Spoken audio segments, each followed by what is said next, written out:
Hello students, बाल महाभारत का chapter 23 इसका नाम है प्रतिज्ञा पूर्ति। कि जो प्रतिज्ञा की गई, जो कमिटमेंट किया गया, जो प्रॉमिस किया गया, उसे पूरा किया गया। तो कौन सी प्रतिज्ञा और किसकी पूर्ति, जल्दी बताते हैं। आप थोड़ा सा तो अंदाज़ा लगा ही सकते हो कि जो प्रतिज्ञा इन्हें की थी पांडवों ने कि 12 साल तक वो जंगल में रहेंगे और 1 साल वो अज्ञातवास में रहेंगे। तो पिछले एपिसोड में हम लोगों ने देखा कि भाई जहाँ पांडव ठहरे हुए थे मत्स्य देश में, उनके खिलाफ दुर्योधन ने लड़ाई छेड़ दी थी, है ना। और जो आखिरी सीन था जिसमें अर्जुन नारी के वेश में रथ पर सवार थे और राजा विराट का बेटा उत्तर रथ को चला रहा था। हालांकि उसके धनुष की टंकार से, शंख की ध्वनि से लोगों को थोड़ा अंदाज़ा लग गया था कि भाई ये पांडव ही होंगे। तो आगे क्या बात हो रही है। द्रोण ने कहा, द्रोण का मतलब है द्रोणाचार्य, मालूम होता है कि ये तो अर्जुन ही आया है। आचार्य की शंका और घबराहट दुर्योधन को ठीक न लगी। तभी कर्ण बोला कि पांडव जुए के खेल में जब हार गए थे तो शर्त के अनुसार उन्हें 12 बरस का वनवास और 1 बरस अज्ञातवास में बिताना था। तो अभी तो 13वां बरस पूरा नहीं हुआ है, अर्जुन हमारे सामने में प्रकट हो गया, तो डर किस बात का है।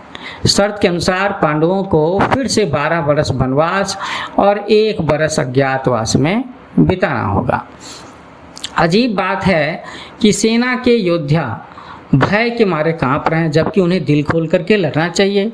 आप लोग भी यही रट लगा रहे हैं कि सामने जो रथ आ गया है उस पर अर्जुन धनुष थाने बैठा है, अर्जुन बैठा है, पर वहाँ अर्जुन की बजाय परशुराम हों तो भी हम क्यों डरें। मैं तो अकेला ही जा करके उसका मुकाबला करूँगा और मैंने दुर्योधन को जो वचन दिया था उसे आज पूरा करके दिखाऊंगा।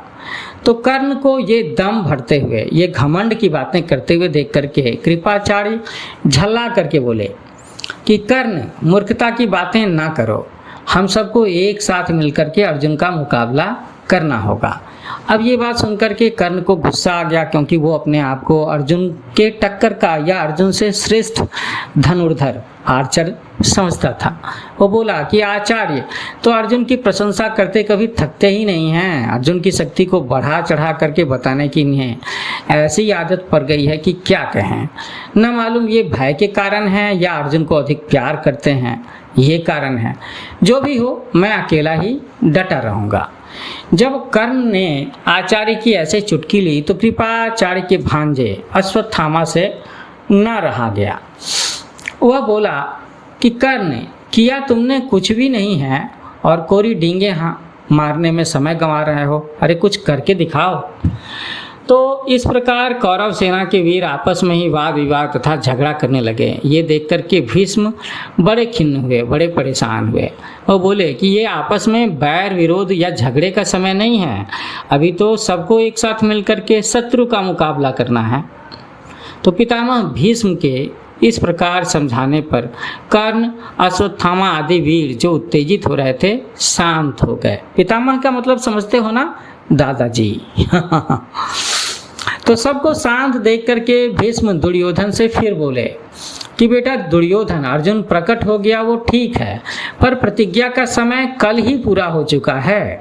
चंद्र और सूर्य की गति, वर्ष, महीने और पक्ष विभाग के पारस्परिक संबंध को अच्छी तरह जानने वाले मेरे कथन की पुष्टि करेंगे कि कैलेंडर के हिसाब से प्रतिज्ञा का समय वो तो कल पूरा हो चुका। प्रत्येक वर्ष में एक जैसे महीने नहीं होते। मालूम होता कि तुम लोग कैलकुलेशन में कुछ गलती हुई है, कुछ भूल गए हो, इसीलिए तुम्हें भ्रम हुआ है। जैसे ही अर्जुन ने गांडीव धनुष की टंकार की थी, मैं समझ गया था कि प्रतिज्ञा की अवधि पूरी हो गई है।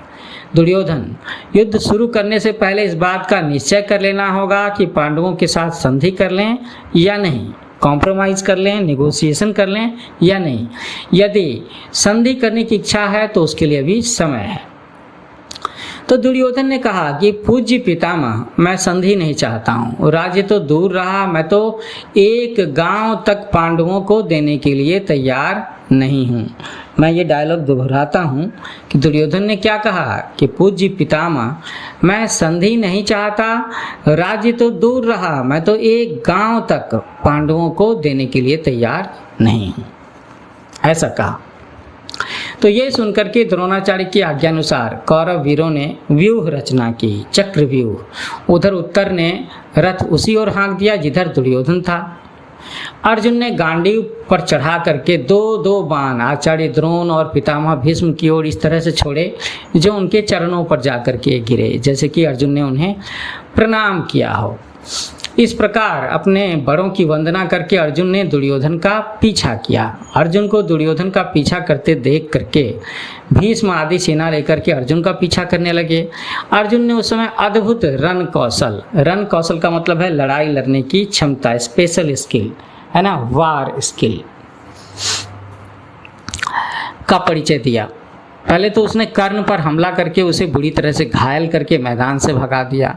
इसके बाद द्रोणाचार्य की बुरी गत होते देख करके अश्वत्थामा आगे बढ़ा तो अर्जुन पर बाण बरसाने लगा। अर्जुन ने जरा सा हट करके द्रोणाचार्य को खिसक जाने का मौका दिया।